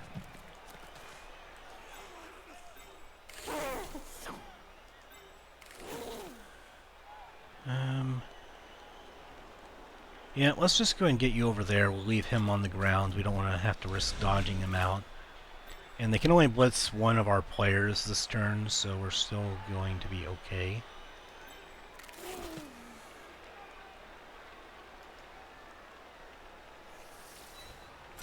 Keep our +1 movement player back. We're just trying to get 2 high-quality blocks, and maybe we can get an injury out of the deal. So we got a 3 dice block there for a blitz, and then a 3 dice block here. Let's go with the big man first. If he gets an injury, then he will end up leveling up here. Okay, we get a POW. Let's see if we can knock this dude down. We're going to stay. We don't want him to get blocked. He does not manage to injure him. He came very close, but not close enough. And now it's time... I thought there was a 3-die block there. I could be mistaken. I thought that would have been a 3-die block with all the strength that we have going on in there. Maybe we can get him... Oh, we can't get him over there. Alright, well, let's just go for the 2-die then. We're not gonna make this match go on any longer than it has to, and it didn't matter, so let's do this. Let's just go ahead and follow. Get him in the middle here. We did not get any injuries there, so we're not going to worry about it. And then you are just going to move all the way back there. It is not cowardly. It is just self-preservation. That is the life of a Lizardman, especially for a Skink. You just have to make sure you survive and live to score touchdowns another day. So.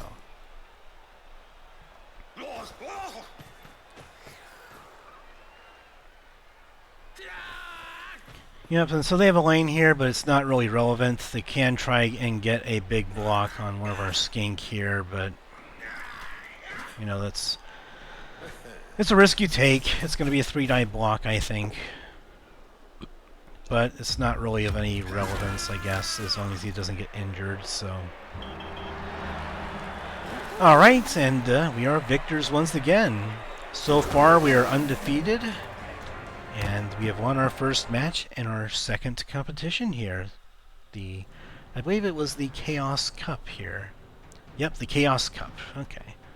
Coach level, okay. Experience gained, very good. I'm not sure what the experience does for us, but... so we want to re-roll the 2. And we get a 6. Alright, so that's very helpful, actually. So now our new treasury is going to be enough to get us another team re-roll. Fan factor keeps going up with our winning.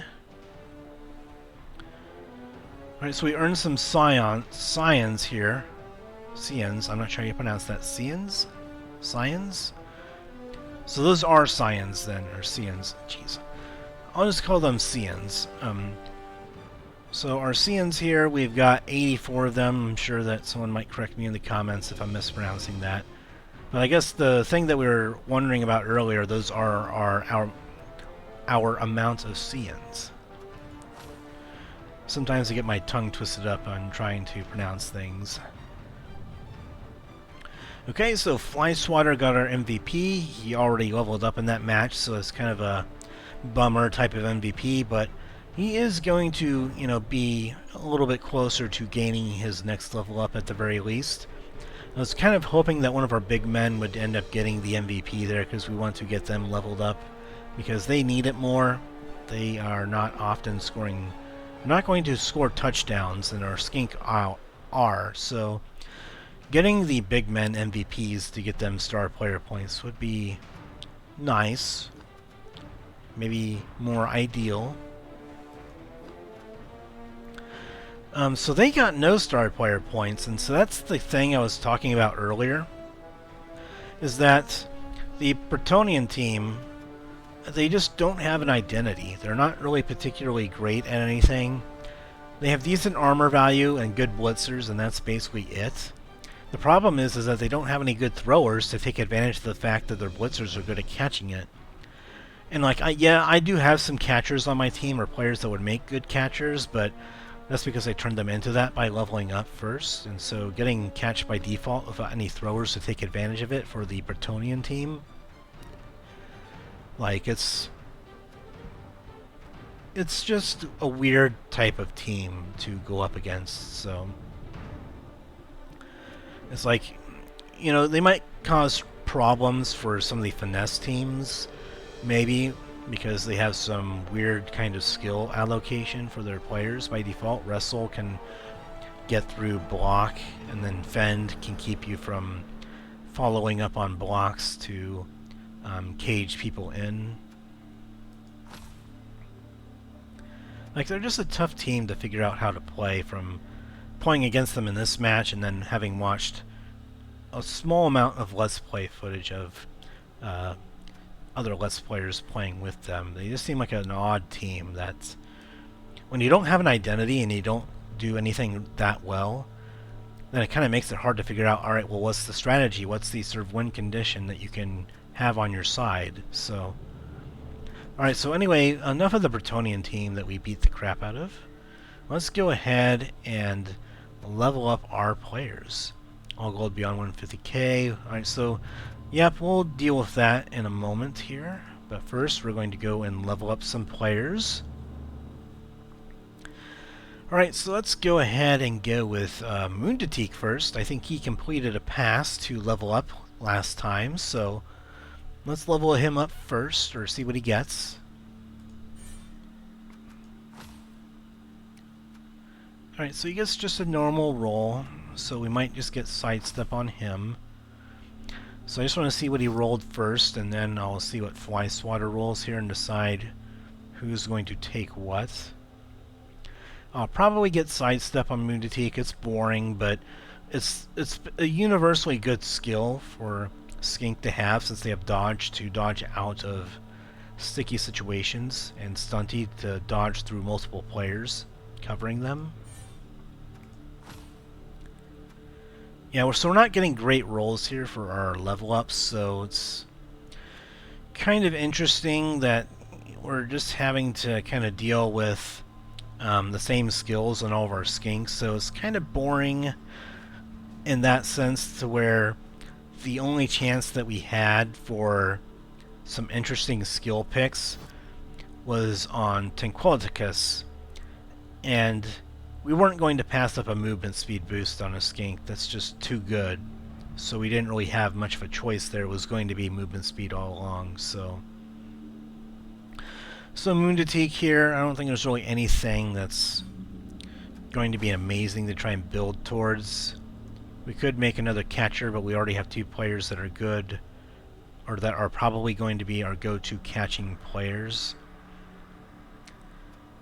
So, I mean, if I wanted to go for a foul type player, then Sneaky Git could be good for one of our throwaway skink that don't have many level ups, but they can foul other players and injure them and get them out of the game. But for this to really work, I think you need to go for a general skill called Dirty Player, which would make things a bit more easier as far as getting the injuries, I think.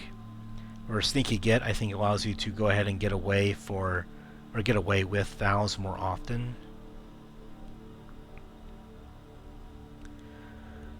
Yeah, I think we'll just go sidestep. I mean, this is just, it's the only real skill that's like a slam dunk pick here. Like, there's nothing else that's really jumping out at me, not even jump up.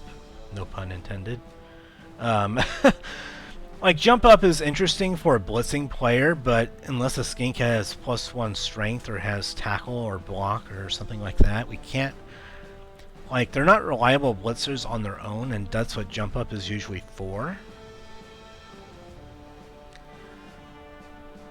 So, like, yeah, it's good for a skink because they get knocked down pretty often, but you need offensive skills to actually supplement it. Like, you need block, or you need tackle, or you need frenzy with a good strength player. Some way to take advantage of jump up in like a one-on-one situation. So yeah, let's just go with sidestep here.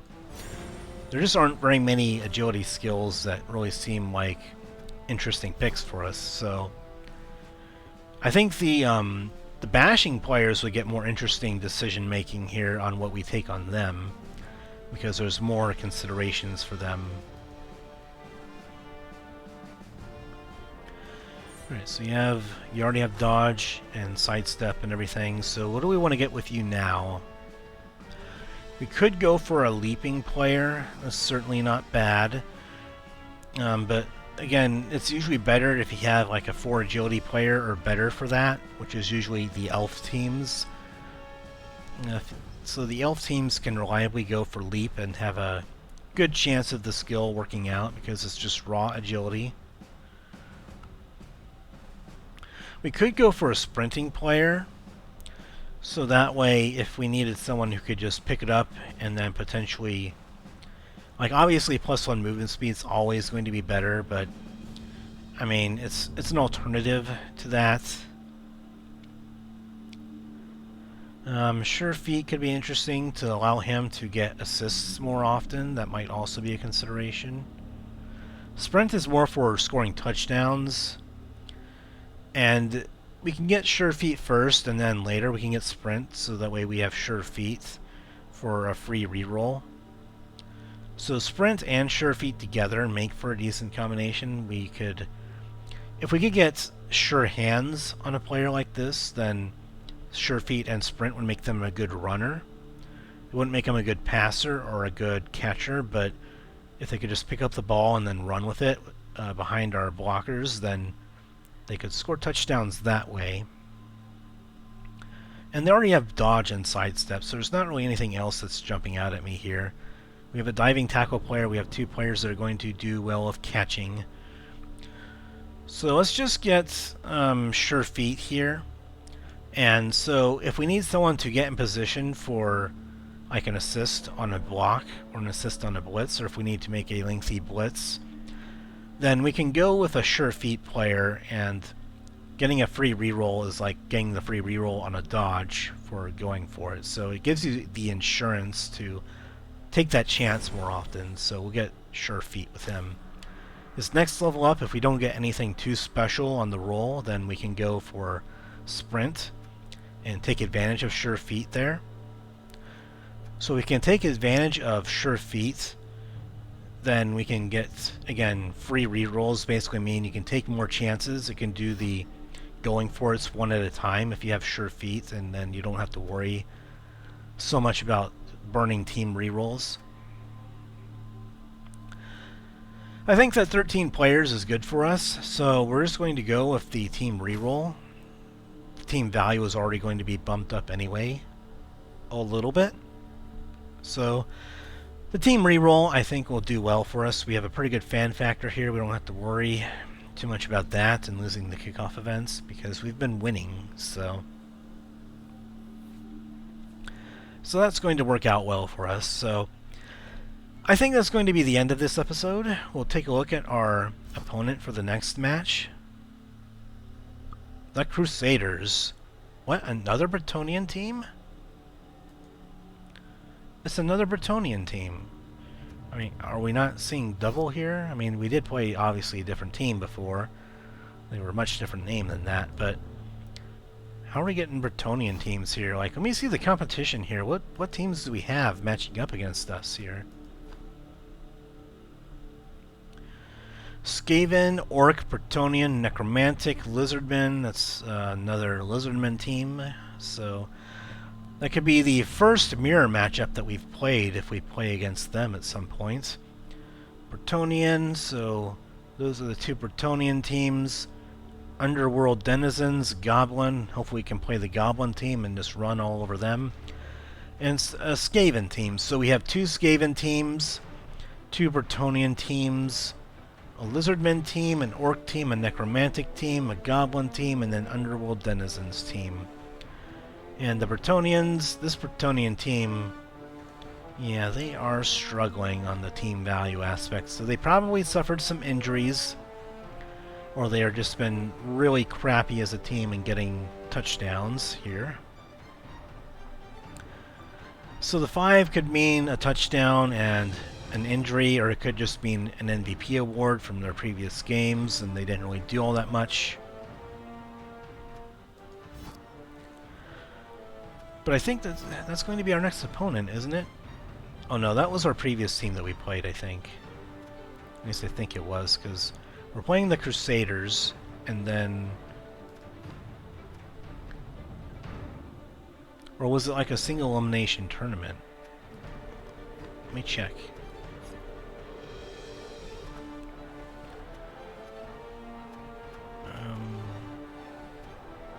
are we?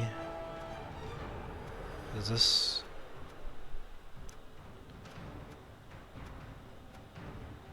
Oh, one of two. Okay, there's another thing here. Okay, so we are right here. So we took care of the Fearless Swords. So I guess this is like a single elimination tournament, right? A simple match. Yeah, so this does seem like a single elimination. It's more tournament style, I think. It's why there's fewer rounds and more teams. Okay, so we won in the first round of this tournament, and we beat the Fearless Swords, and so the teams here, I think, are the teams that are left, maybe? I don't know. Oh, there's many more teams. Okay, well, I failed to see that right there. I'm just so dumb. I am a bit tired tonight. I apologize. My commentary is somewhat affected. I just did not realize that was down there. It was hiding in plain sight in front of me. Okay, so there are many more teams here than I first thought, so I don't know if it's just picked randomly or if there's some kind of format here to where there's like a championship game or some kind of tournament format. Like, I'm not quite sure. What about day 2? Okay, so it appears that there's less games going on.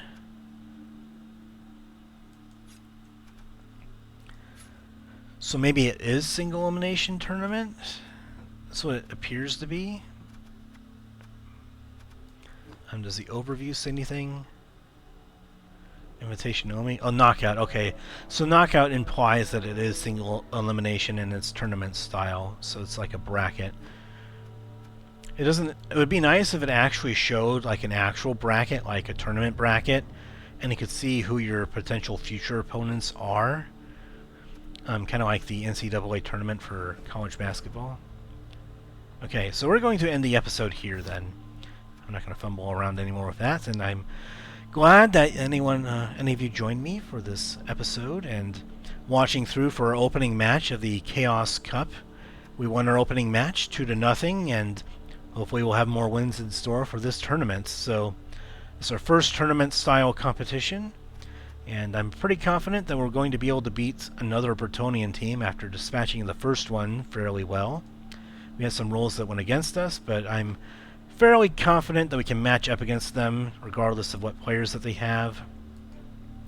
And so we'll get to more of them next time. So I thank all of you for joining me, and I hope that you all have a lovely day, and I hope you all take care.